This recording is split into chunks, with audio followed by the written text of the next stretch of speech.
Heading लिखिए, expectation value of any observable. Heading लिखेंगे, expectation value of any observable. Expectation value of any observable. Expectation value of any observable, ठीक है।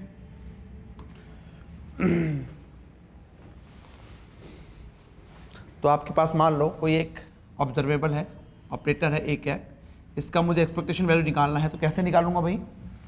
Sai star A cap Sai, अगर one dimension है तो D x upon में psi star psi D x integration.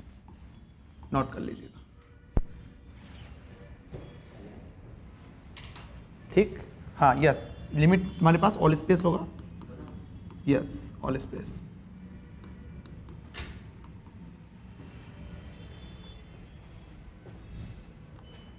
ठीक, if psi is normalised, अगर साई आपके पास normalised है, ए कैप क्या बन जाएगा आपके पास? इसका मतलब ये हुआ psi star psi D X all space, all space का मतलब माइनस इन्फाइनाइट से plus infinite is equal to आपको 1 दे रखा है, ठीक है। अगर ऐसा है तो आपके पास ए कैप कितना होगा भाई? That is equal to psi star A cap psi D x limit all space, limit all space. Note कर लीजिएगा।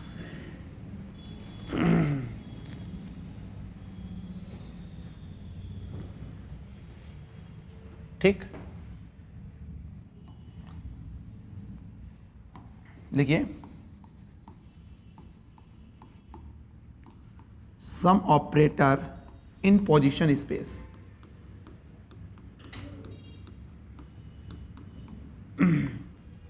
सम ऑपरेटर इन पोजीशन स्पेस। जैसे पहला लिखो, एक्स कैप को किससे रिप्रेजेंट करते हैं भाई? एक्स से ही रिप्रेजेंट करते हैं, ठीक है। Second, momentum operator P X cap को किससे रिप्रेजेंट करते हैं? Minus iota H cross del upon del X से, ठीक। तीसरा लिखिए, देखो दिस इज इन 1 डायमेंशन, ध्यान रखना ये आपके पास 1 डायमेंशन है, एंड फॉर 3 डायमेंशन क्या होगा आपके पास में? Minus iota H cross del होगा। देखिए काइनेटिक एनर्जी, थर्ड लिखेंगे kinetic energy, that is T X cap is equal to 1 dimension. Kinetic energy किसके बराबर होता है भाई? P square by 2m। इसका स्क्वायर करेंगे तो तुम्हारे पास कितना आएगा? Minus H cross square by 2m del 2 upon में डेल एक्स स्क्वायर। और अगर आपके पास 3 डायमेंशन में हो तो क्या हो जाएगा? ठीक है, आप is equal to minus H cross square upon 2m del square.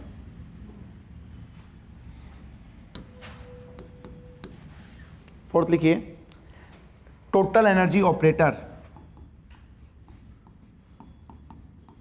This is total energy.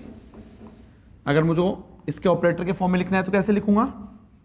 Iota H cross del upon del T.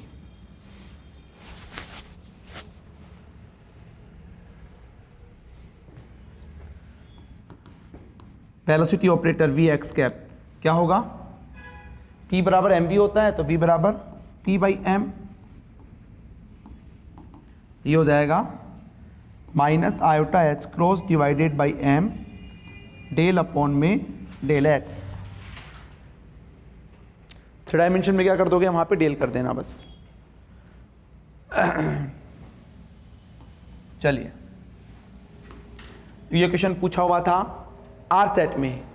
एक तो आर सेट में पूछा हुआ था, इधर पोजीशन, मोमेंटम, वेलोसिटी ऑपरेटर दे रखे थे, आउटपुट में उसके मतलब आरएचएस में उसके 4 उनके वैल्यूज दे रखी थी, कोई उनको मैच करो कौन सा होगा। ठीक है, बिल्कुल सिंपल क्वेश्चन था। एक और क्वेश्चन था जिसमें आपको वेलोसिटी ऑपरेटर की वैल्यू पूछी जा रही थी इन मोमेंटम स्पेस में, not in position space, momentum space में। तो वो अपन देखेंगे अभी मोमेंटम स्पेस में वैल्यू क्या होती है। ठीक है, चलिए नीचे लाइन से लिखिए uncertainty in any operator A cap. Uncertainty का फॉर्मूला कैसे लिखेंगे? Uncertainty in any operator A cap. जैसे तुम्हारे पास डेल्टा ए तुम्हें निकालना है, डेल्टा ए, ठीक है, दैट इज इक्वल टू, इसको मैं बोलूंगा आरएमएस डेविएशन, आरएमएस डेविएशन। ये किसके इक्वल होता है? सिग्मा ए के इक्वल, और इसको अपन क्या बोलते हैं? Standard deviation, standard deviation. तो चाहे डेल्टा ए लिखो चाहे सिग्मा ए लिखो, किसके बराबर होगा भाई? ए square minus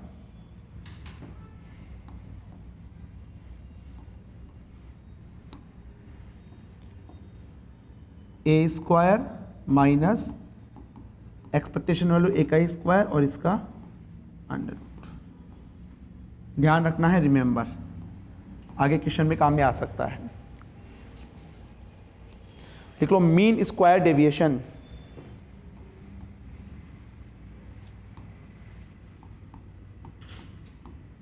mean square deviation, mean square deviation. ठीक है, तो जस्ट क्या करेंगे? स्क्वायर कर दो इसका, ए स्क्वायर माइनस ए का होल स्क्वायर।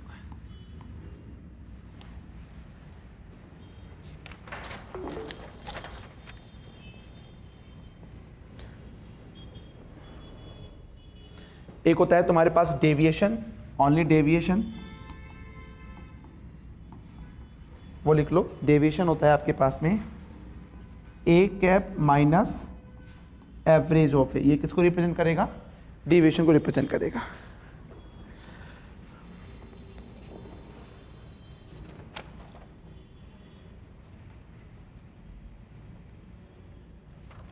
ठीक, क्वेश्चन लिखो।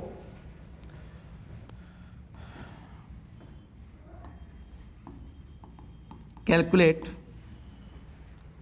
the expectation value of momentum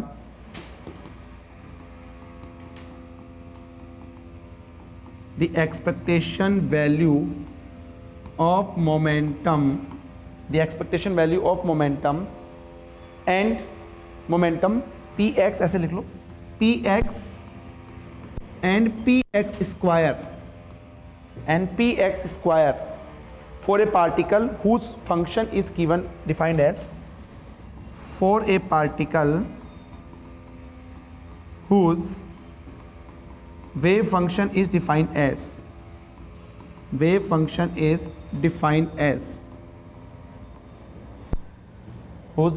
is defined as psi is equal to, लिख लो, a sin pi x divided by l।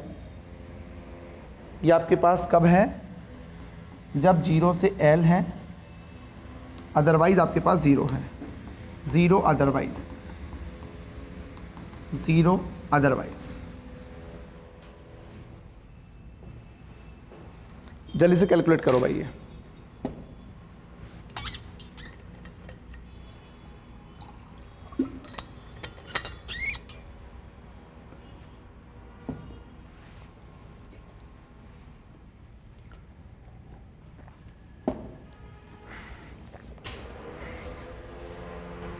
सबसे पहले तो क्या करेंगे? फंक्शन को, यस, फंक्शन को नॉर्मलाइज करेंगे यूजिंग नॉर्मलाइजेशन कंडीशन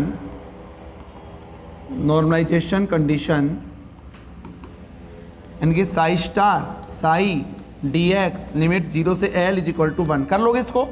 कल अपन ऐसे क्वेश्चन बना लिए थे। तो a बराबर कितना आएगा? √2/l आएगा ना, 1D बॉक्स का ही तो फंक्शन है तुम्हारे पास ये। तो साई एक्स आपके पास बन जाएगा √2/l sign pi X by L.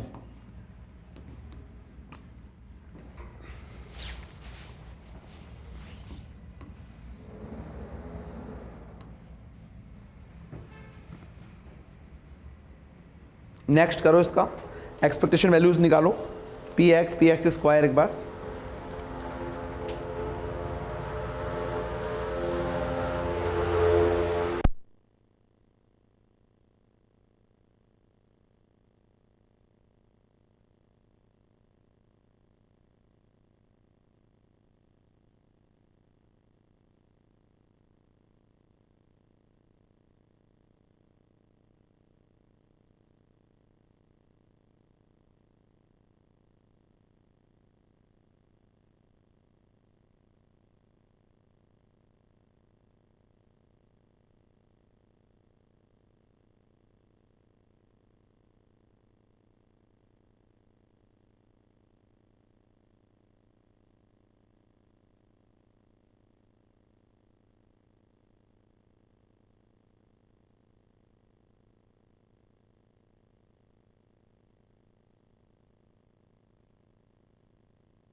चलो बता रहे हैं पी एक्स तुम्हारे पास कितना आएगा, आना भी है,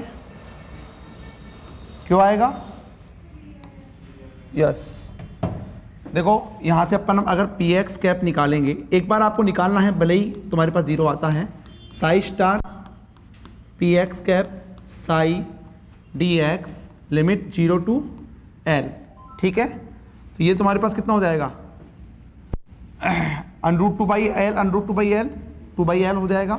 साई स्टार तुम्हारे पास कितना है, sine pi X by L, और यहाँ पे पी एक्स की वैल्यू कितना रखोगे, minus iota H cross del upon del X sine pi x divided by L, और यहाँ पे D x integration 0 to L, ठीक।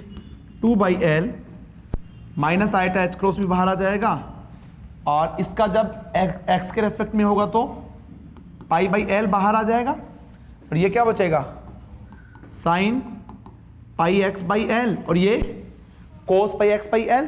तो मैं क्या करता हूं, यहां से इस 2 को हटाता हूं, इस 2 को कहां ले जाता हूं, अंदर ले जाता हूं, और क्या बन जाएगा ये 2 sine pi X by L cos pi X by L, yes sine 2 pi X by L, ठीक है। ये आपके पास बन जाएगा sine 2 pi X by L integration D X 0 to L, ठीक। अब सिंपली तुम्हारे पास क्या हो जाएगा, ये minus iota H cross pi upon में एल स्क्वायर, इसका हो जाएगा तुम्हारे पास minus cos 2 pi x divided by L into L upon में 2 पाई लिमिट 0 से L, ये माइनस माइनस प्लस हो जाएगा, eta H cross pi upon में एल स्क्वायर, एल अपॉन 2 पाई, एल रखेंगे तो कोस 2 पाई की वैल्यू 1, माइनस 0 रखेंगे कोस 0 की वैल्यू कितना हो जाएगा, 0 हो जाएगा, ठीक। Expectation value of P x आपके पास कितना आ गया भाई, 0 आ गया, ठीक है। ये नोट कर लीजिएगा, और इसमें नीचे नोट डाल के लिख लीजिएगा, नोट डाल के लिख लीजिएगा, लिख लीजिए for real wave function the expectation value of momentum is always 0। For real wave function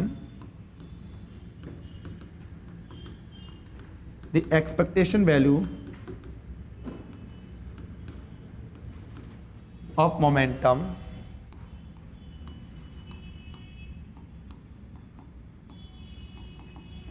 is always zero, always zero. तो ये लिख लो, ठीक है, और फीड कर लो अपने माइंड में कि जब भी आपके पास क्वेश्चन एग्जाम में आता है और पूछा जाता है एक्सपेक्टेशन वैल्यू ऑफ P, तो सबसे पहले क्या चेक करेंगे, फंक्शन रियल है या फिर इमेजनरी, उसमें इमेजनरी पार्ट प्रेजेंट है। अगर रियल है तो उसको तुरंत क्या करो, जीरो कर दो। आप लास्ट ईयर देख लो, चाहे गेट का एग्जाम देख लो, बार्क का एग्जाम देख लो, नेट का एग्जाम देख लो, ठीक है, सब में यहां से कम एक क्वेश्चन मिलता है, ठीक है। इस बार भी अभी जो लास्ट एग्जाम TFR का एग्जाम हुआ था उसमें भी तुम्हारे पास इस टाइप का क्वेश्चन दे रखा था, ठीक है। ऑलरेडी असिस्टेंट प्रोफेसर के सेट के एग्जाम्स में पूछे हुए हैं, तो ध्यान रखना फंक्शन जब भी रियल है उसका एक्सपेक्टेशन वैल्यू ऑफ P हमेशा जीरो होगा। चलिए Px² निकाल लिया। नाउ अब हमें निकालना है Px², दिस, ये हमें निकालना है, ठीक है। तो लिखूं मैं डायरेक्ट कुछ चीजें, अब फॉर्मूला नहीं लिख रहा हूं मैं यहां पे, डायरेक्टली 2/L बाहर आ जाएगा, इंटीग्रेशन 0 से L, यहां पे तुम्हारे पास साइन πx/L, यहां पे तुम्हारे पास माइनस h²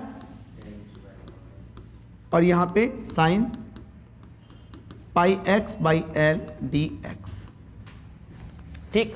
तो यहां से तुम्हारे पास 2/L, देखो माइनस h², इसका 2 बार डिफरेंशिएशन करो, साइन का कोस और कोस का वापस साइन, लेकिन माइनस के अंदर, तो ये माइनस माइनस क्या कर दो यहाँ पे पॉजिटिव, π/L 2 बार आएगा, π/L का स्क्वायर, यहाँ पे तुम्हारे पास ये क्या बन जाएगा, साइन स्क्वायर को क्या लिखूंगा, 1 minus cos x/L divided by dx 0 से L। आ गया सब कुछ। चलिए ऐसे ही स्टेप्स तुम्हें छोड़ने हैं, ध्यान रखना है ना, अब ऐसे नहीं कि एक स्टेप्स लिखेंगे। 2 से 2 तुम्हारे पास कैंसिल आउट हो गया, 2 से 2 कैंसिल आउट हो गया, तो यहाँ से हो गया π² h² अपॉन L²।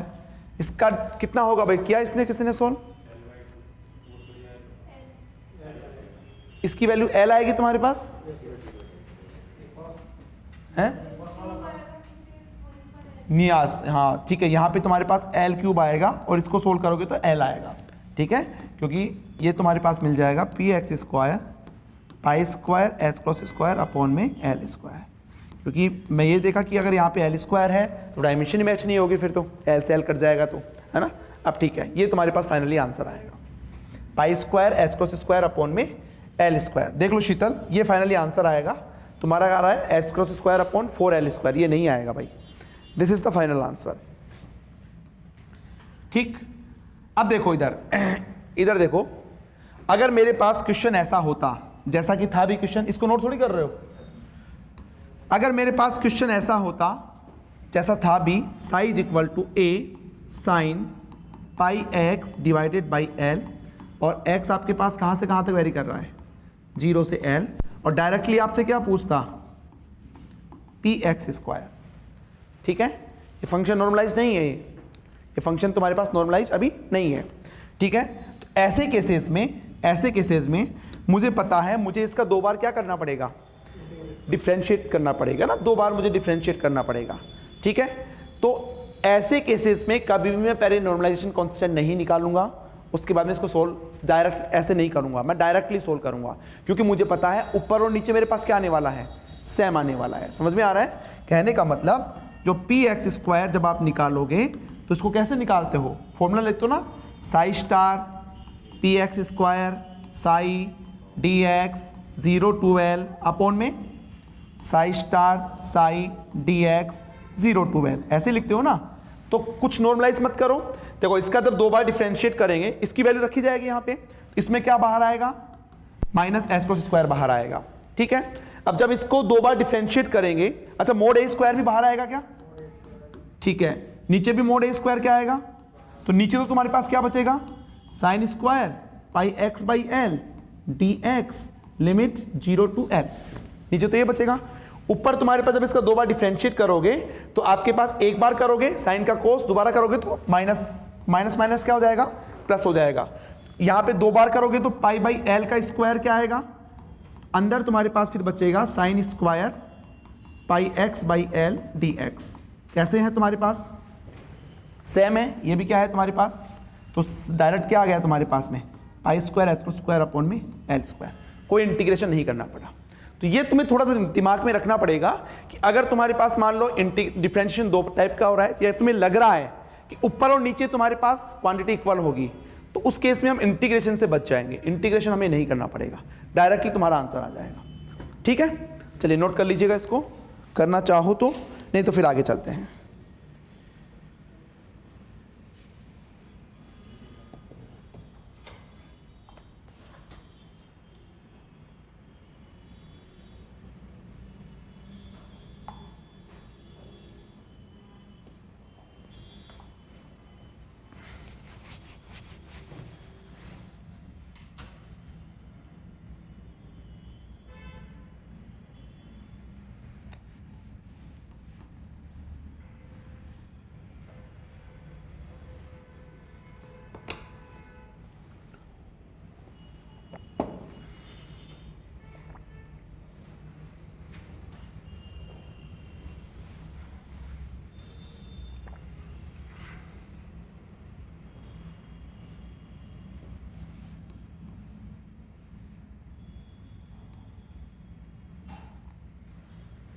चले आगे। नेक्स्ट लिखिए, एक क्वेश्चन लिखिए जो कि WB सेट में पूछा हुआ है, वेस्ट बंगाल सेट के एग्जाम में। देखिए, ये पार्टिकल मूविंग TFR में ही पूछा हुआ है, ये है ना TFR में। ये particle moving, A particle moving in one dimensional unnormalized wave function in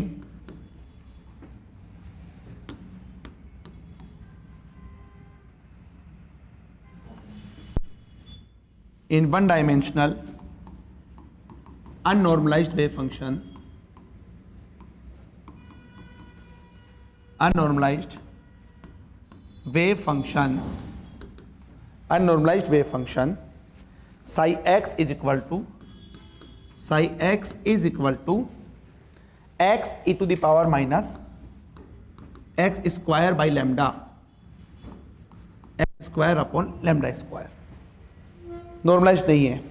then the expectation value of momentum, then expectation value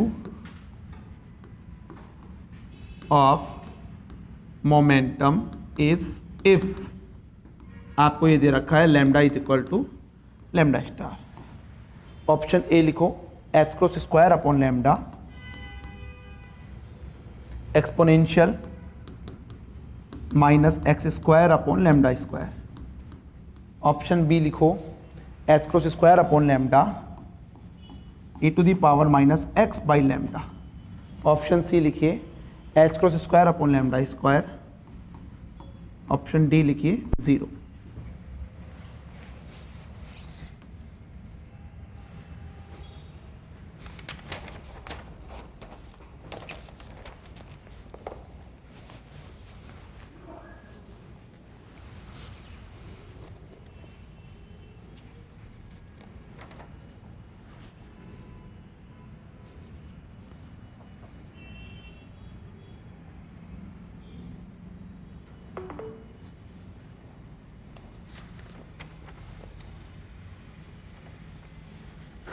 क्या आंसर आएगा?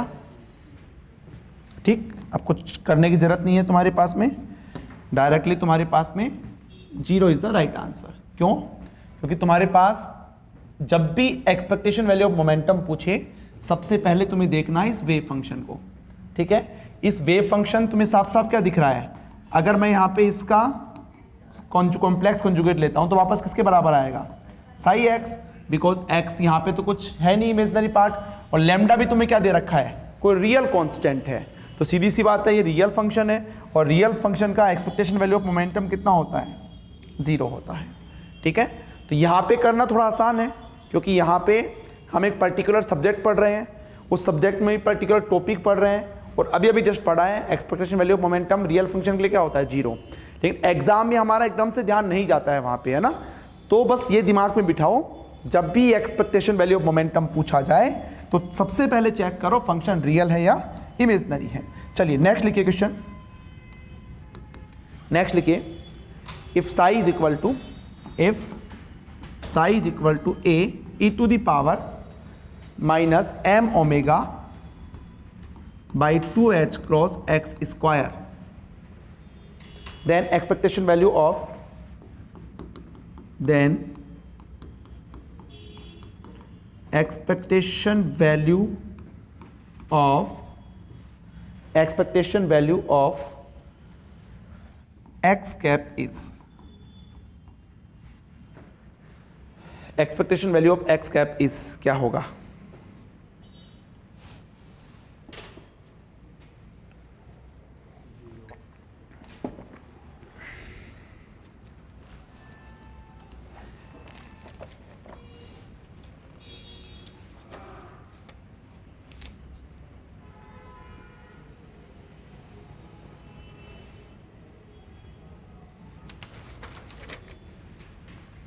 कितना आएगा answer? Yes, 0 is the correct answer. क्यों क्यों होगा 0? यस, देखो तुम्हारे पास में जब अपन एक्सपेक्टेशन वैल्यू ऑफ x निकालेंगे तो ये आप इसको ऐसा लिखोगे, psi star x psi D x integration minus infinite से plus infinite upon psi star psi D x integration minus infinite से प्लस इन्फाइनाइट। अब देखो ये तुम्हारे पास ये कैसा फंक्शन है? इवन। ये कैसा फंक्शन है? इवन। और ये कैसा फंक्शन है? तो टोटल फंक्शन कैसा बन गया? ऊपर तुम्हारे पास ऑड फंक्शन बन गया। और लिमिट कैसी है तुम्हारे पास? माइनस से प्लस। तो ये चेक करने का तभी हम चेक करेंगे जब तुम्हारे पास लिमिट माइनस से प्लस होती है। तो जब ऐसा फंक्शन होता है तुम्हारे पास अगर फॉर्मूला लिखा है तो मेरे पास क्या बन जाएगा? ये 0 बन जाएगा। ठीक है। बाकी अपन ये हार्मोनिक ऑसिलेटर का फंक्शन है।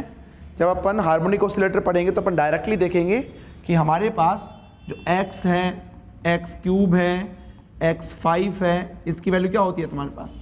0 होती है। अच्छा, अगर ये फंक्शन ओड फंक्शन होता तो देखो, अगर मैं यहाँ पे जैसे तुम्हारे पास मान लो नेक्स्ट क्वेश्चन ये है, नेक्स्ट क्वेश्चन है, if psi is equal to A X E to the power minus x square upon A square, then find expectation value of X. तो क्या होगा?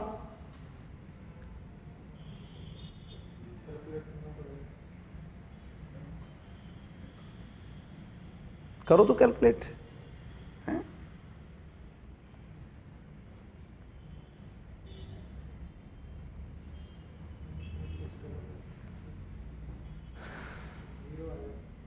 फिर कहाँ दिमाग लगाते हो इतना है? देखो बिल्कुल सिंपल ही तो है।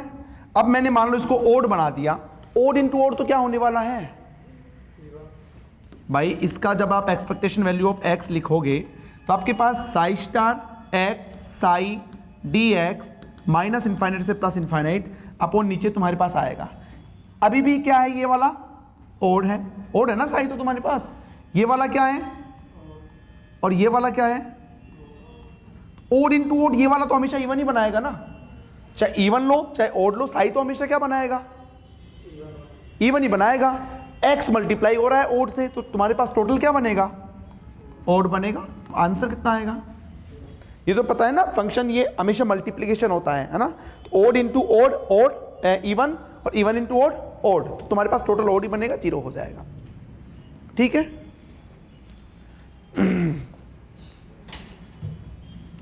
चलिए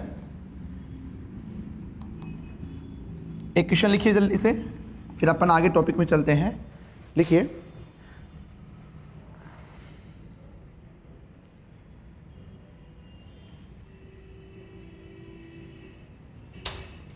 ठीक है। The wave function of a particle is given as, the wave function of a particle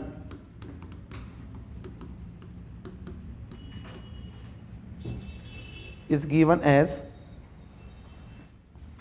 psi x is equal to psi x is equal to 1/√a e to the power minus mod x divided by a आपके पास greater than 0 है, मतलब कोई positive constant आपके पास है। ठीक, लिखो find the value of b so that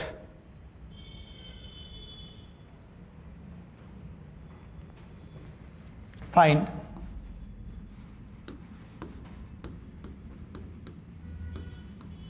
value of b so that probability of finding the particle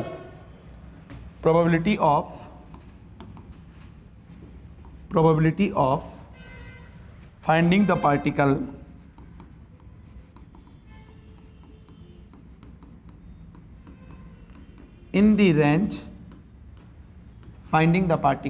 in the range minus b2 plus b is 1/2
Yes, very good.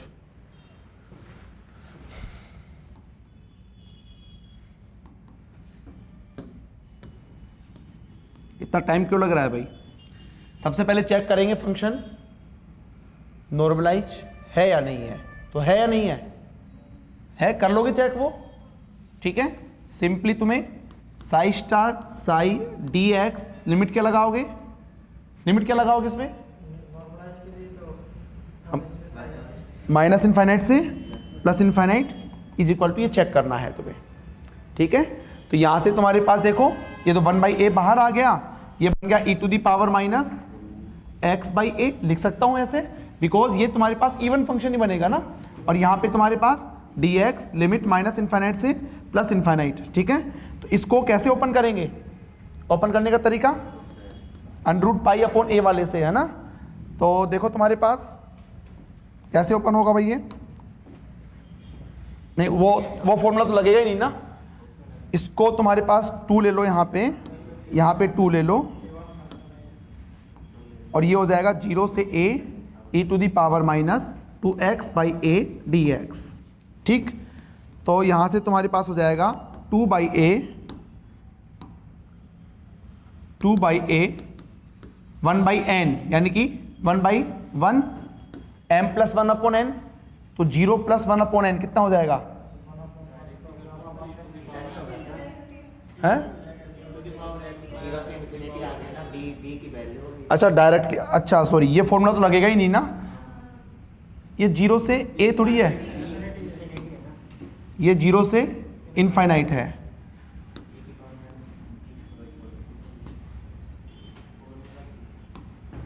ठीक, 2/a ये तुम्हारे पास हो जाएगा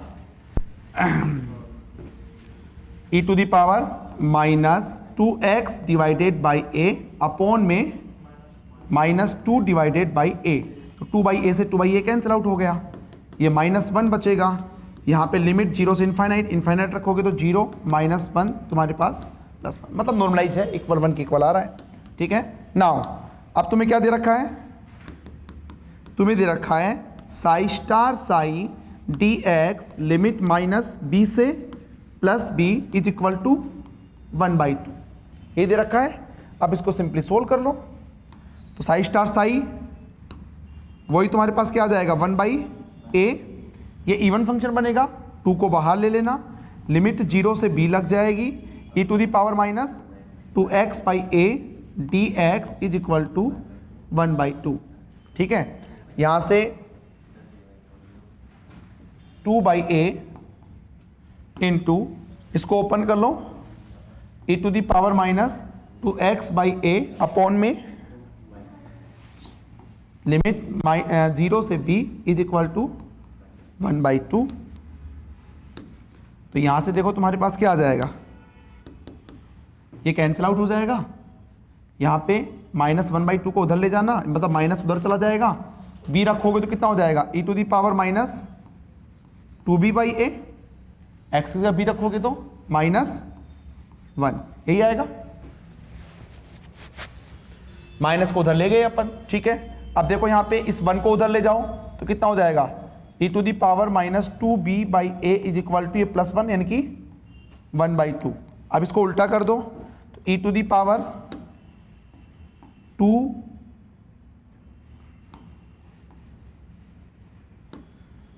अब इसको कैसे करेंगे भाई? एक काम करो, उधर ले जाओ तुम्हारे पास में, तो -2b/a is equal to ln 1/2। तो 2b/a कितना हो जाएगा ln 2, तो b बराबर a कितना हो जाएगा a/2 ln 2।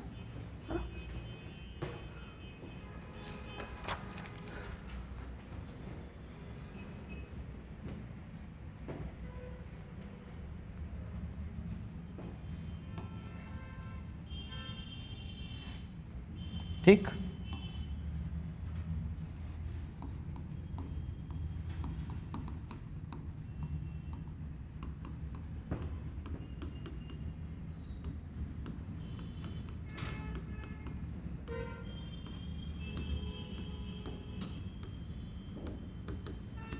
हेडिंग लिखिए condition for physically acceptable wave function.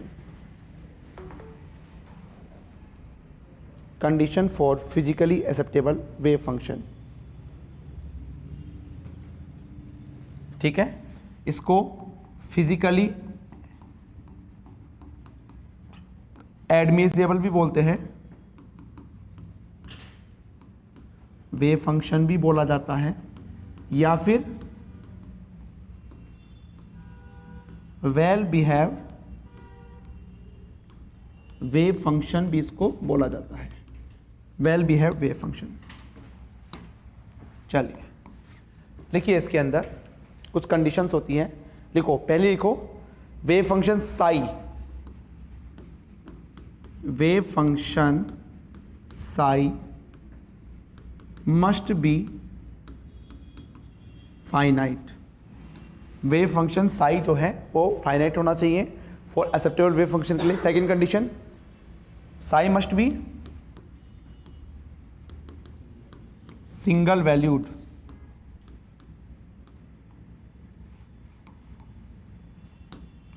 तीसरा पॉइंट लिखिए, psi must be continuous. Psi must be continuous. Fourth point लिखिए,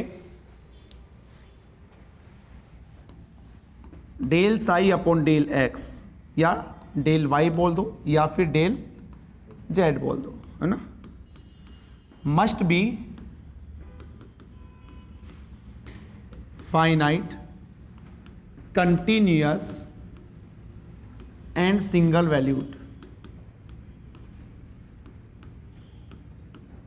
and single valued. Fifth point लिखो, psi must be square integrable. Psi must be square integrable. Psi must be square integrable. ये कुछ conditions हैं जो कि किसी wave function को well behaved होने के लिए सेटिस्फाई होनी चाहिए। वेल स्क्वायर इंटीग्रेबल का मतलब सिंपली क्या है,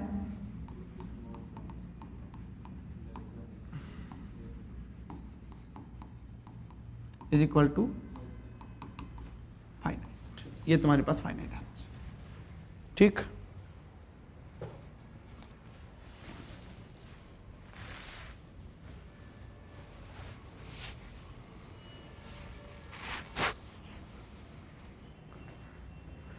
तो ये कुछ कंडीशंस हैं जो कि किसी फंक्शन को क्वांटम मैकेनिकली एक्सेप्टेबल होने के लिए ये कंडीशन फॉलो करनी होंगे, ठीक है। चलिए अब इसमें लिखो, how to check the condition. How to check the condition.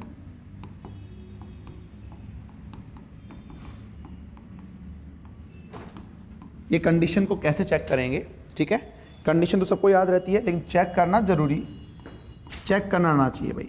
x tends to plus minus infinite, Sai x आपके पास कितना होना चाहिए, फाइनाइट होना चाहिए, ठीक।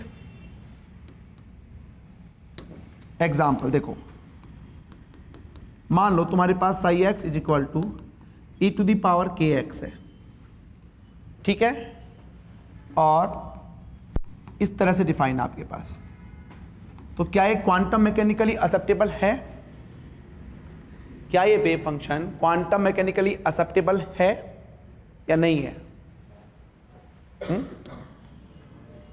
इसके लिए एक तरीका है, डायरेक्टली आप क्या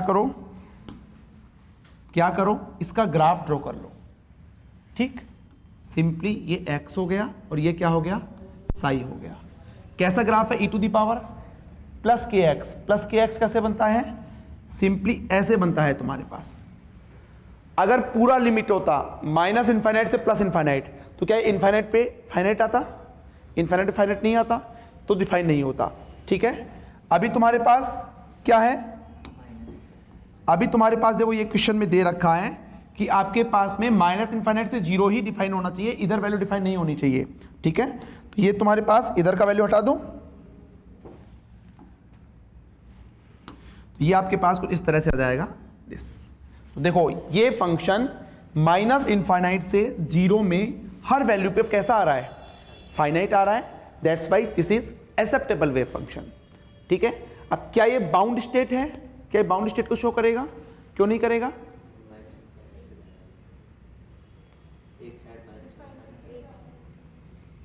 कहाँ ये वाला इनफाइनाइट जा रहा है, क्या बाउंड स्टेट को बताएगा, हाँ? क्या ये बाउंड स्टेट है या नहीं है, चलो वो अपन देखेंगे अभी अलग से। बाकी बाउंड स्टेट वो स्टेट होती है जहां पे बाउंड्री पे फंक्शन वैनिश होना चाहिए। तो ये बाउंड्री पे वैनिश है क्या, है ना, बाउंड्री पे वैनिश है, वैनिश का मतलब जीरो होता है, तो बाउंड्री पे माइनस इनफाइनाइट पे जीरो जा रहा है ना, और क्या ये जीरो पे जीरो जा रहा है, नहीं जा रहा ना, तो इसका मतलब ये तुम्हारे पास बाउंड स्टेट को शो नहीं करेगा। बाउंड्री, इसकी बाउंड्री क्या है, इसकी माइनस इनफाइनाइट और जीरो, दोनों पे क्या होना चाहिए, वो जीरो होना चाहिए, वैनिश होना चाहिए। वो अपन आगे कंडीशन देखेंगे, ठीक है। अभी के लिए इतना समझो, ये फंक्शन इस रेंज के अंदर हर वैल्यू पे फाइनाइट है, इसका मतलब ये तुम्हारे पास में क्या है, एक एक्सेप्टेबल वेव फंक्शन है, एक्सेप्टेबल, दिस इज एक्सेप्टेबल।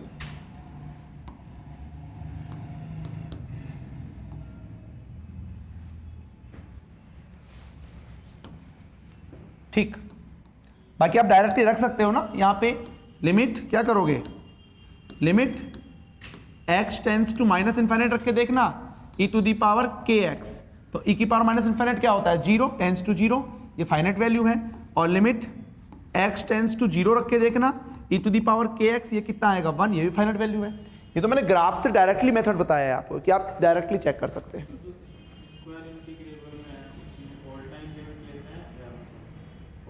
जहां पे फंक्शन डिफाइन होता है, यस, अगर नहीं दे रखा है तो ऑल स्पेस, अब दे रखा है तो मेरे पास में फंक्शन ही जब यहां पे डिफाइन हो रहा है तो वही लेके चलेंगे ना।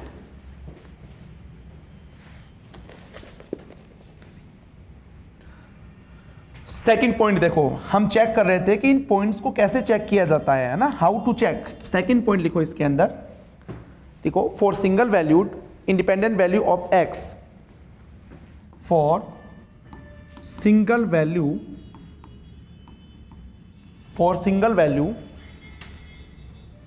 independent variable of x, independent variable of x, more than one value of psi should not be more than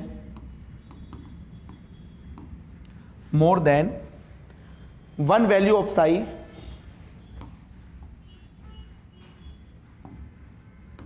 more than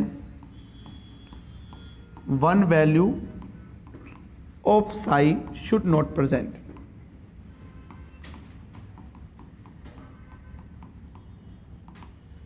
should not present, एक से ज़्यादा वैल्यू आपके पास प्रेजेंट नहीं होनी चाहिए। जैसे एग्जाम्पल,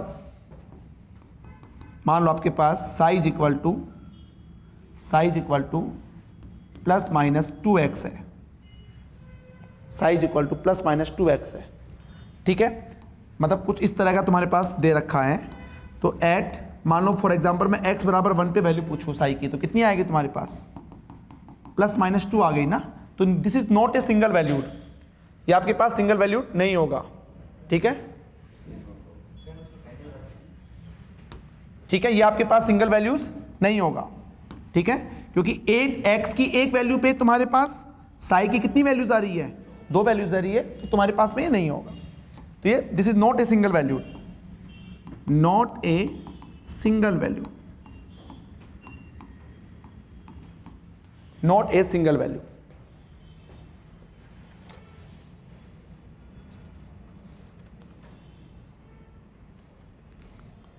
ठीक है, चलिए नेक्स्ट लिखिए इसके अंदर,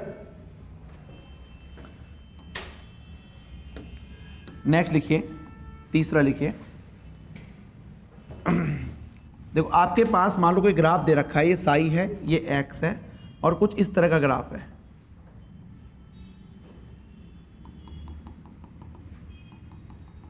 ठीक है। तो ये कैसा ग्राफ है भाई, दिस इज कंटिन्यूअस है, डिसकंटिन्यूअस है, दिस इज डिसकंटिन्यूअस। जब डिसकंटिन्यूअस है तो अलाउ नहीं होगा क्वांटम मैकेनिक्स में, ठीक है, एक्सेप्टेबल नहीं है ये।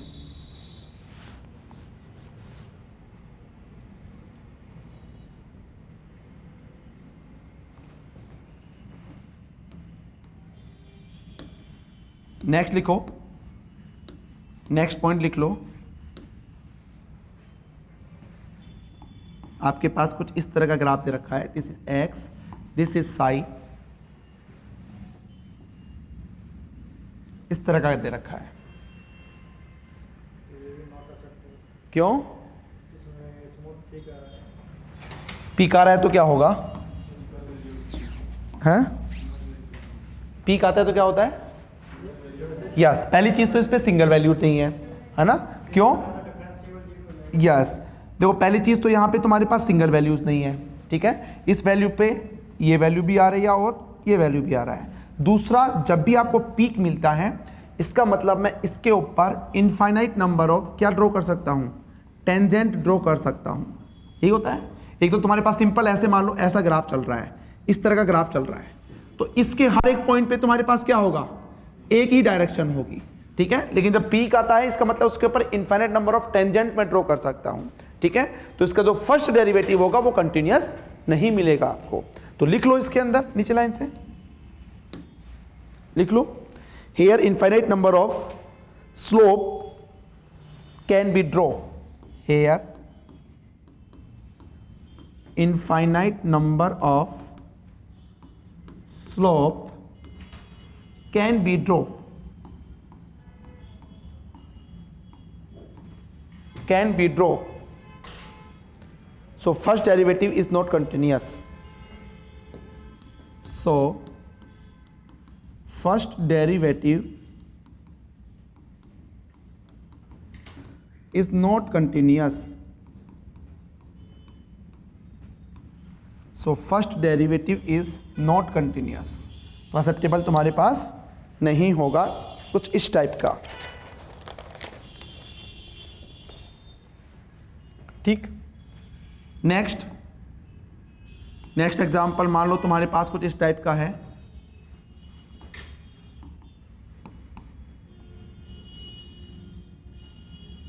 ये भाई हो गया नहीं होगा। इसमें देखो जैसे x बराबर मान लो यहाँ पे 1 है तो इसकी दो वैल्यू आ रही है ना, इनफाइनाइट नंबर ऑफ वैल्यूज आ रही है, ये भी होगी, ये भी होगी, ये भी होगी, ये भी होगी, ठीक है। तो this is multi valued function,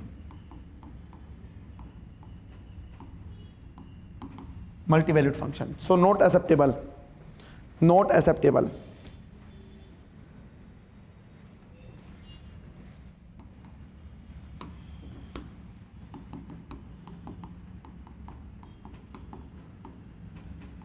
not acceptable, ठीक।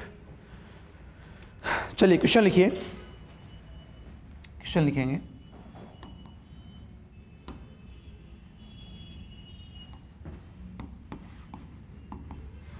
लिखिए, among the following wave function, among following wave function, following wave function which represent physically acceptable wave function, which represent physically acceptable wave function,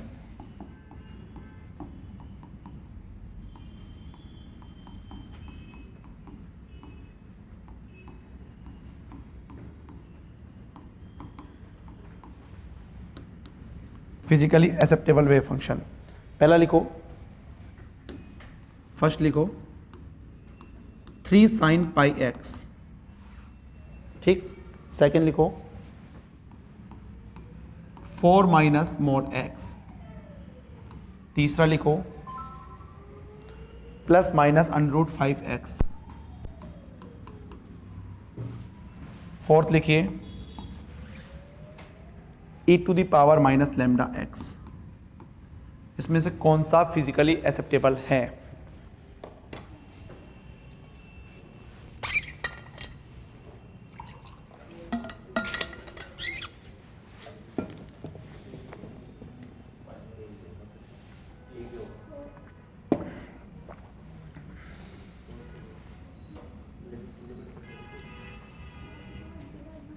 कौन सा होगा भाई?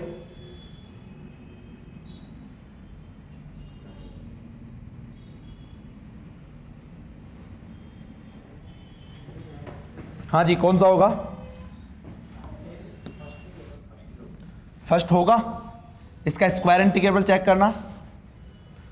अगर मैं इसका square integrable check करता हूं तो कितना आता है?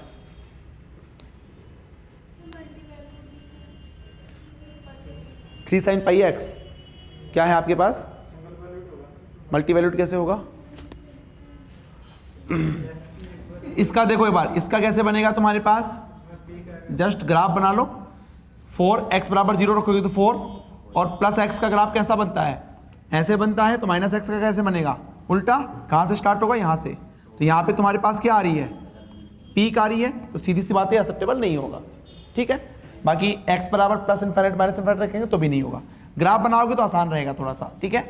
ये बताओ मल्टी वैल्यूड है, ये भी नहीं होगा।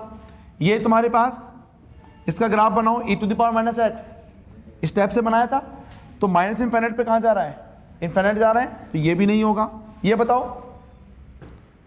इसका स्क्वायर इंटीग्रल चेक किया, क्या होता है, लिमिट माइनस इनफाइनाइट से प्लस इनफाइनाइट लगाएंगे ना, तो इसका स्क्वायर इंटीग्रेबल जब चेक करेंगे तो स्क्वायर इंटीग्रेबल इसकी वैल्यू फाइनाइट नहीं आएगी, ठीक है। वैसे साइन इनफाइनाइट कितना लिखते हो आप, वैसे आपको पूछा जाए साइन इनफाइनाइट क्या होगा बताओ तो क्या बताओगे, यस साइन इनफाइनाइट जो होता है वो जस्ट एक बैंड बनाएगा तुम्हारे पास में, कहने का मतलब वो ऑसिलेट करता रहेगा -1 से +1 के बीच में, ठीक है। तो इसको भी एक्सेप्टेबल अपन नहीं मानते हैं क्योंकि अपन ये बोलते हैं ये स्क्वायर इंटीग्रेबल नहीं होता है, but so this is a not acceptable because no square integrable, लिख लेना इसको। बाकी और तो लिख लेना, जैसे ये डेरिवेटिव कंटिन्यूस नहीं होगा, फाइनाइट भी नहीं है, ये मल्टी वैल्यूड है, ये तुम्हारे पास माइनस इनफाइनाइट पे वैलिड नहीं है, ये स्क्वायर इंटीग्रेबल नहीं है, ठीक है। साइन हो सकता है कब, जब मैं एक स्पेसिफिक रेंज ले लूँ, 0 से पाई के बीच में ले लिया, पाई से 2 पाई के बीच में ले लिया, तब मैं बोलूँगा कि ये डिफाइन होगा आपके पास में।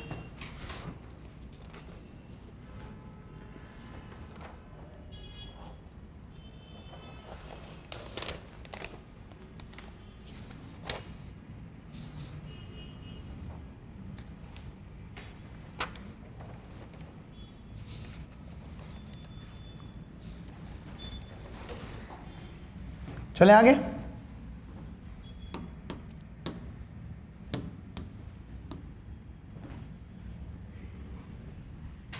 लिखिए क्वेश्चन, लिखिए which of the following function represent acceptable wave function, which of following wave function represent acceptable wave function, acceptable wave function of the particle in the range of the particle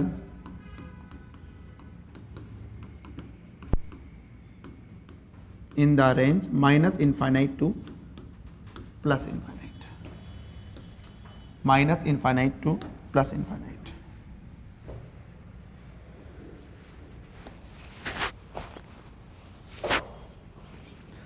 ठीक, पहला लिखो psi is equal to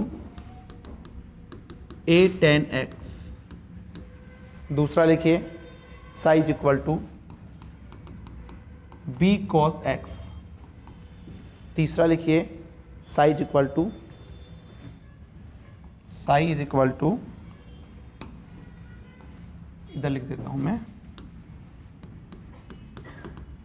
c exponential minus D upon में X square. आपके पास है c is greater than 0 and d is less than 0 and option D आपके पास है psi is equal to E X E to the power minus x square. Which option is correct?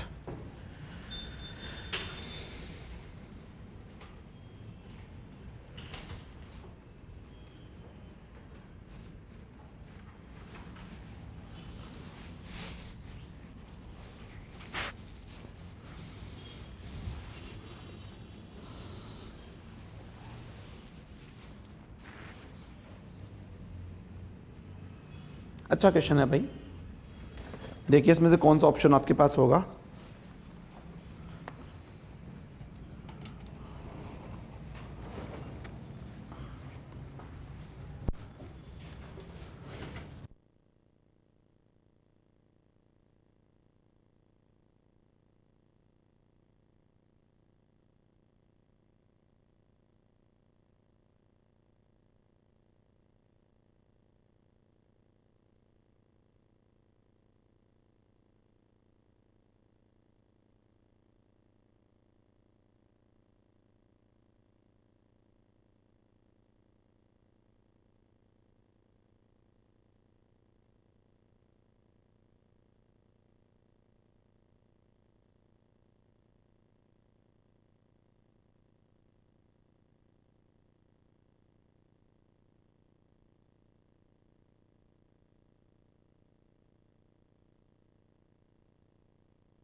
बता दो कौन सा ऑप्शन होगा? सी? हाँ भाई, और कोई? सी होगा या डी होगा? हैं? डी कैसे? पहली बात तो सी क्यों नहीं है बताओ? तुक्का दे रहे हो?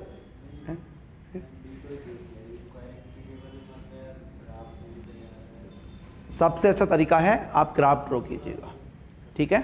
देखो इधर, इधर देखो, सबसे पहले पहला वाला, ये तो पहली बार हो गया, क्यों?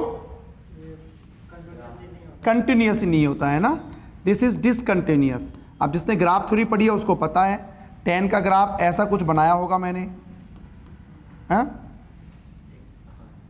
ऐसा ही कुछ बनाया था, तो कंटिन्यूस नहीं होता, तो ये तो होगा ही नहीं। ये yes, this is not a square integrable, not square integrable, तो इसका मतलब ये भी नहीं होगा तुम्हारे पास, ठीक है? सी में आ जाओ भाई, सी ऑप्शन में, ठीक है? सी में देखो ध्यान से, यहां पे तुम्हारे पास अगर limit x tends to plus minus infinite रखता हूं तो साई टेंस टू कितना आएगा? देखो यहां पे इनफाइनाइट रखेंगे तो d अपॉन कुछ भी अपॉन इनफाइनाइट क्या होगा तुम्हारे पास? 0। तो तुम्हारे पास ये कैसी वैल्यू आएगी? फाइनाइट वैल्यू आएगी। तो क्या इनमें ही फाइनाइट होनी चाहिए या इनके बीच में फाइनाइट होनी चाहिए? बीच में भी होनी चाहिए ना, हर जगह फाइनाइट होनी चाहिए वो तो चलो मैं एक काम करता हूं, लिमिट x टेंस टू 0 पे क्या आएगी जल्दी से बता दो मुझे। x टेंस टू 0 पे क्या आएगी? है? देखो ध्यान से, 0 आएगी। इनफाइनाइट बता रहे हैं, क्यों आएगी भाई infinite? Yes, very good. C exponential minus D upon 0, और डी कैसा है तुम्हारे पास? ये नेगेटिव है, तो नेगेटिव नेगेटिव आपके पास क्या हो जाएगा? नेगेटिव नेगेटिव आपके पास में क्या हो जाएगा? पॉजिटिव। क्या हैंग हो गया? नेगेटिव नेगेटिव आपके पास में पॉजिटिव हो जाएगा, ठीक है? ये ऑलरेडी नेगेटिव है तुम्हारे पास में, तो ये क्या बना देगा तुम्हारे पास? इसका मतलब ये ऑप्शन भी नहीं होगा, फिर कौन सा बचा? ये ऑप्शन।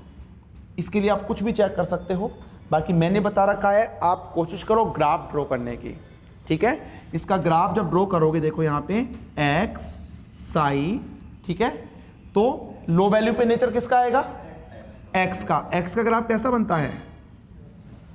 और हाई वैल्यू पे नेचर किसका आएगा? e to the power minus x square का। तो ये तुम्हारे पास ऐसे बनेगा, और ये हर वैल्यू हर जगह देख सकते हो। इनफाइनाइट पे तुम्हारे पास क्या आ रहा है? ग्राफ तुम बना लोगे तुम्हें पता लग जाएगा कि कैसा एक्सेप्टेबल होगा या नहीं होगा। प्लस माइनस इनफाइनाइट पे वैनिश हो रहा है, हर जगह वैनिश हो रहा है तुम्हारे पास। हर जगह तुम्हारे पास क्या आ रहा है? फाइनाइट आ रहा है। हर जगह तुम्हारे पास कंटिन्यूअस है, सिंगल वैल्यू तुम्हें मिल रही है। इसका डेरिवेटिव भी करोगे, स्मूथ फंक्शन है, तो आराम से तुम्हें कंटिन्यूअस वैल्यूज मिलेंगे। Option D is the correct answer, ठीक है?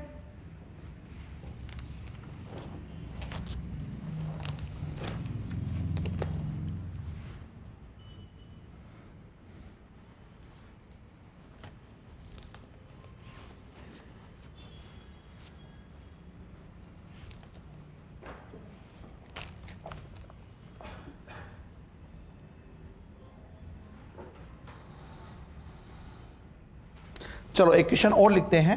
देखो एज इट इज क्वेश्चन आ सकते हैं, ये किसी ना किसी एग्जाम्स में पूछे हुए हैं। तो मैंने पहले ही बोल दिया कि इस लेवल के जो क्वेश्चंस एग्जाम्स होते हैं उसमें ज़्यादातर क्या होता है? क्वेश्चन इधर की इधर करते हैं, ठीक है? चलिए नेक्स्ट लिखिए क्वेश्चन, क्वेश्चन नहीं, नेक्स्ट छोटा सा हेडिंग लिख लो, condition for bound state. Condition for bound state. Condition for bound state, ठीक है? तो लिख लो, limit x y z tends to infinite पे साई x y z क्या होना चाहिए? टेंस टू 0 होना चाहिए। और करके लिख लो, at boundary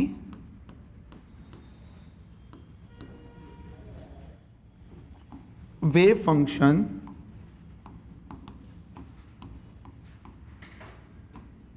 should be vanishes at boundary. wave function should be vanishes. wave function क्या होना चाहिए तुम्हारे पास?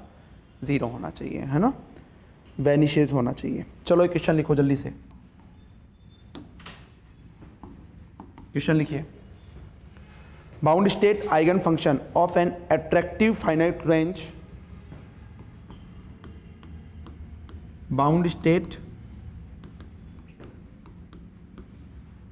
Eigen function of an attractive finite range smooth potential.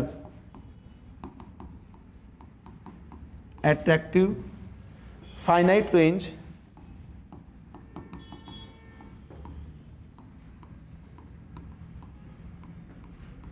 smooth potential behave for large R as behave for large R S. ठीक है, option A लिखिए. Exponential minus R upon R naught. Option B लिखिए. Exponential iota K R divided by R. Option C लिखिए. Constant. And option D लिखिए none of this. None of.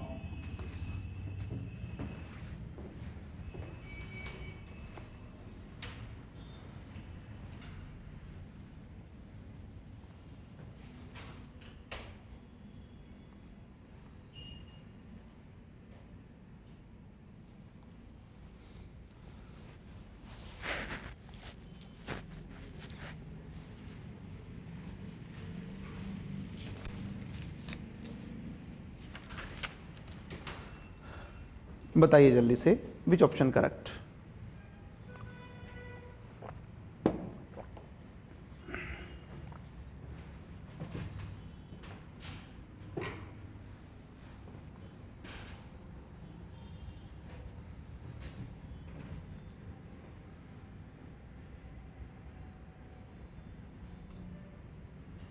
कौन कौन सा option देख के ही हटाओगे ये बताओ.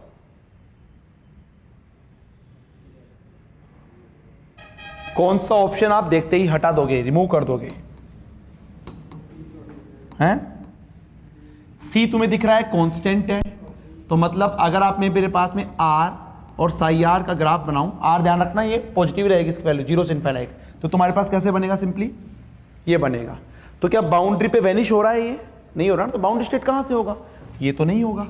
ये बताओ, ये वाला ये भी नहीं होगा. आर बराबर 0 रख के देखो, तुम्हारे पास में आएगा ही नहीं तुम्हारे पास, तो ये भी नहीं होगा. कौन सा ऑप्शन बचा फिर?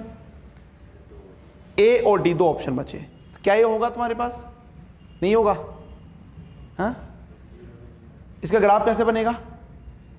चलो तुम बोल रहे हो इसका ग्राफ आर और साई आर सिंपली तुम्हारे पास में कुछ इस तरह से बनेगा. ठीक है, ये बनेगा ना, इस तरह से जाएगा तुम्हारे पास, लेकिन 0 से बनाना है, तो ये आंसर होगा या नहीं होगा? क्वेश्चन पढ़ो दोबारा एक बार. Yes, very good. क्वेश्चन में क्या बोला है देखो, bound state eigen function for an attractive finite range smooth potential behave for the large r. अब मुझे आर की कम वैल्यू के लिए नहीं देखना, स्मॉल वैल्यू के लिए नहीं देखना, आर की लार्ज वैल्यू के लिए बाउंड स्टेट देखना है. लार्ज का मतलब ओनली प्लस इनफाइनाइट पे चेक करेंगे, जहां पे प्लस इनफाइनाइट पे तुम्हारे पास वैनिश बनेगा वो तुम्हारे पास आंसर होगा. तो ये तुम्हारे पास प्लस इनफाइनाइट पे क्या बन रहा है? इसका मतलब option A is the correct. ठीक है,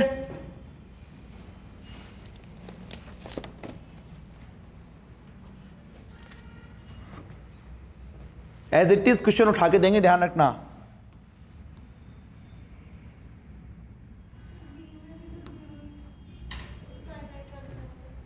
देखो ऊपर भी तो है तुम्हारे पास एक्सपोनेंशियल आयोटा की आर, वहां पे तो इनफाइनाइट रखोगे तुम, डिफाइन ही नहीं होगा वो. नेक्स्ट लिखिए क्वेश्चन. नेक्स्ट लिखिए, which of the following is an allowed wave function of a particle, which of following is an allowed wave function, which of the following is an allowed wave function of a particle in bound state, of a particle in bound state,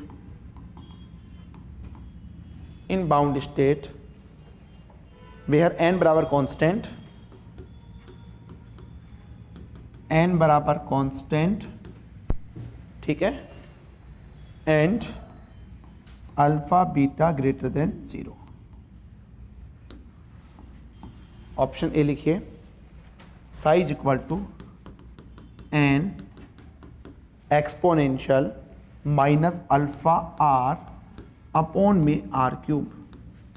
option B लिखिए, psi is equal to N and 1 minus e to the power minus alpha are.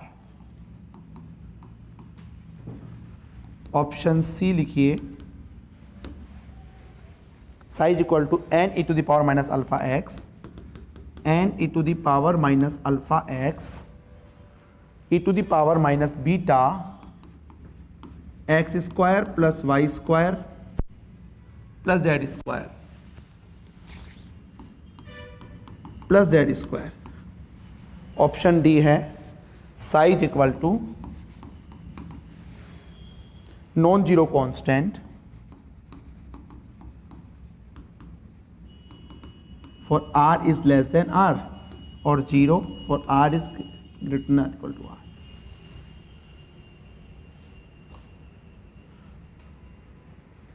बताइए भाई, question को पढ़िए अच्छे से।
देखो कई बार क्या होता है, ऑप्शन पता नहीं लगता कौन सा होगा, लेकिन ये पता लग जाता है कि ये ऑप्शन वो छाटो, ठीक है। जैसे पहला ऑप्शन आपके पास है, देखो जैसे ऑप्शन डी देख लो। सबसे पहले ऑप्शन डी आपके पास में कैसा ग्राफ बनेगा इसका, ऑप्शन डी का, तुम्हारे पास ये साई हो गया, ये तुम्हारे पास आर हो गया, ये मान लो आर बराबर आर तक क्या है तुम्हारे पास, उसके बाद ऐसा है, उसके बाद 0 बन रहा है, ठीक है। तो ये क्या हो सकता है क्या, नहीं हो सकता है ना, बाउंड्री जीरो और इनफाइनाइट पे क्या होना चाहिए, जीरो और इनफाइनाइट पे क्या होना चाहिए, वैनिश। ये तो तुम्हारे पास होगा ही नहीं। नेक्स्ट ये किया, इसमें सस्पेंस है, हैं? चलो ठीक है, ये ले लेते हैं फिर, बी ऑप्शन ले लो, बी ऑप्शन। बी ऑप्शन होगा या नहीं होगा, नहीं होगा ना, तुमने निकाल लिया होगा। अगर देखो लिमिट मैं मान लो r टेंस टू 0 लेता हूं साई, तो तुम्हारे पास कितना आएगा n 1 माइनस ये कितना हो जाएगा, ये तो 0 आ रहा है, ठीक है, लेकिन limit r tends to infinite psi, तो तुम्हारे पास कितना हो जाएगा n 1 minus 0 is equal to n which is not equal to 0। इसका मतलब ये ऑप्शन भी नहीं होगा। ठीक, अब इस पे आ जाओ, ये होगा क्या तुम्हारे पास, r बराबर 0 रख के देखो क्या बन रहा है, इनफाइनाइट बन रहा है ना, तो ये तो बिल्कुल भी नहीं होगा तुम्हारे पास। तो कौन सा ऑप्शन बचा, अब तो ये तो करके ही आओगे। अब इसमें प्रॉब्लम बताओ क्या है। अब इसमें x बराबर चाहे 0 रखो तो फाइनाइट 0 रखने में कितना आ रहा है, नहीं 0 तो रखना ही नहीं ना, 0 क्यों रखेंगे, हमें 0 तो चेक ही नहीं करना यहाँ पे, हमें क्या चेक करना है, बाउंड स्टेट बोल रहा है तो बाउंड्री चेक करेंगे ना, क्वेश्चन बाउंड स्टेट बोल रहा है। तो ऑप्शन सी में देखो, यहाँ पे ऑप्शन सी में देखो, limit psi tends to limit x y z tends to plus और minus infinite, plus minus infinite, plus minus infinite, ये लीजिएगा साई क्या बन रहा है भाई, क्या बन रहा है, 0 बनेगा, चल रख के देख लो। x बराबर मान लो तुमने प्लस इनफाइनाइट रखा तो e की पावर माइनस इनफाइनाइट 0, अगर एक 0 बन गया दूसरे से मतलब नहीं रखो, क्यों, क्योंकि जब दो क्वांटिटी मल्टीप्लिकेशन में आती हैं अगर उसमें एक 0 आता है तो वो हमेशा डोमिनेट करेगा। तो ये तुम्हारे पास क्या बनेगा, चाहे प्लस इनफाइनाइट रखो चाहे माइनस इनफाइनाइट रखो, x y z तीनों में कितना बनेगा तुम्हारे पास, 0 बनेगा।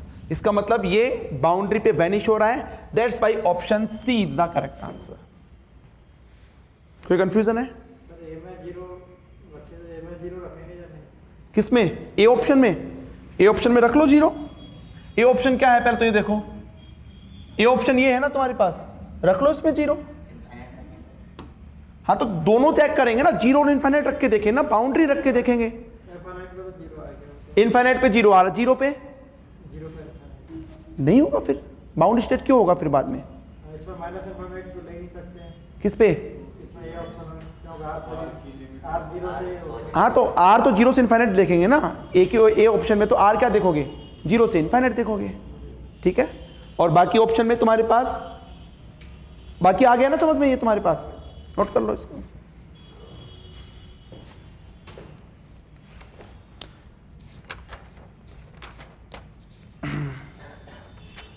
क्योंकि क्वेश्चन देखो तुम्हारे पास में, कोई डाउट है बताओ बताओ,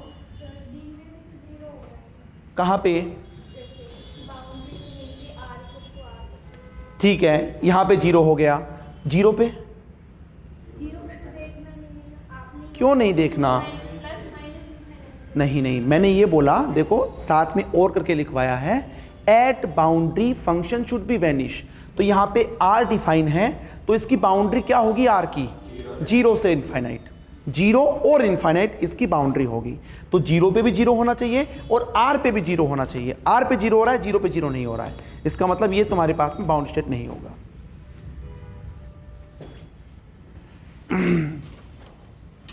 चलिए मुझे बताइए, टाइम डिपेंडेंट श्रोडिंगर इक्वेशन और टाइम इंडिपेंडेंट श्रोडिंगर इक्वेशन किसे कहेंगे,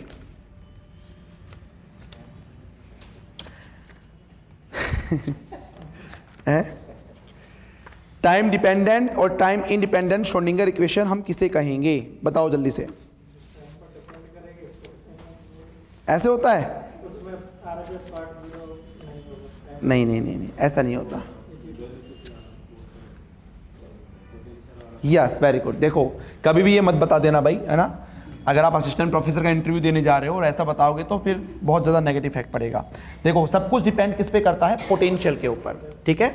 अगर मेरे पास पोटेंशियल ऐसे लिखते हो ना आप, देखो H psi is equal to E psi, और एच क्या होता है, टोटल एनर्जी बोलूंगा Hamiltonian, that is T plus V psi is equal to E Sai.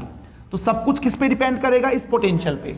अगर मेरे पास पोटेंशियल क्या है, टाइम के ऊपर डिपेंडेंट है तो उसे हम टाइम डिपेंडेंट श्रोडिंगर इक्वेशन कहेंगे। अगर पोटेंशियल मेरे पास में टाइम इंडिपेंडेंट है तो उसे टाइम इंडिपेंडेंट श्रोडिंगर इक्वेशन कहेंगे। इससे कुछ लेना देना नहीं है। ये तो हमेशा तुम्हारे पास क्या रहेगा, E iota H cross del upon del T, इससे कोई मतलब नहीं है, फंक्शन से कोई मतलब नहीं है। ये मैं प्रूफ भी करूंगा कि मतलब किससे रहेगा, ओनली पोटेंशियल से रहेगा। ठीक है, तो कल अपन देखेंगे श्रोडिंगर इक्वेशन। ठीक है, दूसरा श्रोडिंगर इक्वेशन से क्वेश्चंस आते हैं, ध्यान रखना। दूसरा मोमेंट पोजीशन स्पेस से मोमेंटम स्पेस में, मतलब एक स्पेस से दूसरे स्पेस में ट्रांसफॉर्मेशन कन्वर्जन। ठीक है, तो वहां से डायरेक्टली क्वेश्चन पूछा हुआ था, आरपीएससी में देख लेना। ठीक है, तो जो स्पेस कन्वर्जन वाले क्वेश्चन है, ठीक है, वो देखेंगे और कोशिश करेंगे साथ में ऑपरेटर भी तुम्हारा हो जाए। ठीक है, ऑपरेटर में Hermitian operator, anti Hermitian operator, इसके अलावा प्रोजेक्शन ऑपरेटर। किसे कहते हैं projection, what is projection operator? तो मैंने तो देखो ये पढ़ रखा है, P is equal to H plus I, पता होगा तुम्हें, तो नहीं पता है? P is equal to H plus I, है ना? होता नहीं है, कहीं मिलेगा नहीं है ऐसा, लेकिन मैंने ऐसे याद रख रखा है। P मतलब प्रोजेक्शन ऑपरेटर, H मतलब हर्मिशन ऑपरेटर, I का मतलब आइडेम्पोटेंट। ऐसा ऑपरेटर जो कि हर्मिशन और आइडेम्पोटेंट को फॉलो करता हो, वो क्या होगा तुम्हारे पास में, प्रोजेक्शन ऑपरेटर होगा। ये मैंने क्यों बताया अलग से स्पेशली, कि यहाँ से काफ़ी बार एग्जाम में क्वेश्चन आया हुआ है इस लेवल के, है ना, असिस्टेंट प्रोफेसर या फिर सेट लेवल के एग्जाम में डायरेक्टली बोलते हैं प्रोजेक्शन लेवल की, प्रोजेक्शन ऑपरेटर की आइगन वैल्यूज़ क्या होगी। ठीक है, तो ये अपन कल की क्लास में देखेंगे। कोशिश करेंगे तीनों टॉपिक्स आपके जो है कवर हो जाए। टॉपिक्स नहीं छोड़ सकते, क्योंकि अगर मैं असिस्टेंट प्रोफेसर की बात करूँ 30 क्वेश्चन कम से कम क्वांटम मैकेनिक्स में आएंगे, तो उसमें सारे टॉपिक्स कवर कर लेंगे वो। ठीक है, और सेट के एग्जाम में कहीं से भी क्वेश्चन उठा के दे सकते हैं। उसका रीजन ये है क्योंकि सेट का एग्जाम 9 साल से नहीं हुआ, अब पता नहीं है ना पैटर्न क्या है क्या नहीं है। 13 वाला पेपर तो दे नहीं सकता, जो 2013 के अंदर हुआ था वो तो दे नहीं सकता। ठीक है, तो कुछ भी नहीं पता कैसा पैटर्न होगा क्या नहीं होगा। ठीक है, तो इसलिए टॉपिक्स लगभग सारे कवर करने पड़ेंगे। ठीक है, चलिए।